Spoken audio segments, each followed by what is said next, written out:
जेक और जादुई बैन की बेल। जेक अपनी माँ के साथ एक छोटे से घर में रहता था जो एक खामोश गांव के किनारे पर था। वो गरीब थे, मगर उनका घर हमेशा हंसी से भरा रहता था। उनके पास सिर्फ एक भूरी गाय थी जो हर सुबह दूध देती थी। जेक अक्सर ख्वाब देखता था कि एक दिन वो अपनी माँ को बेहतर जिंदगी दे सकेगा। एक शाम माँ ने आह भरी और कहा, जेक, हमें गाय बेचनी होगी। अगली सुबह जेक गाय को लेकर बाजार गया। रास्ते में इसे एक पुरस्कार आदमी मिला जिसकी आंखों में राज छुपे थे। आदमी ने आहिस्ता से कहा, ये बेन जादुई हैं और सूरज की रोशनी में चमकते हुए बेन दिखाए। जेक ने तजस्सुस से भरे दिल के साथ बगैर सोचे समझे गाय को बेनों के इवज दे दिया।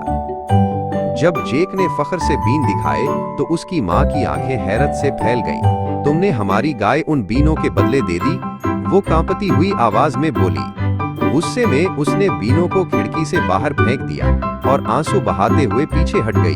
जेक बिस्तर पर लेटा हुआ की आवाज सुनता रहा, दिल बोझल और गम से भरा हुआ था।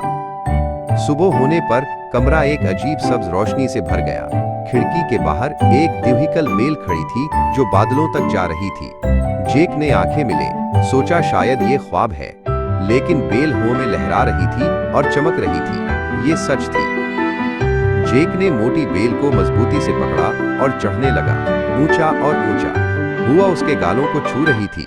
नरम बादल उसके पैरों के नीचे बह रहे थे। गांव नीचे छोटा सा नुक्ता बन गया और आसमान हाथ लगाने के करीब मालूम हुआ। धुंध और रोशनी के दरमियान से गुजरते हुए जेक एक नई दुनिया में पहुंच गया।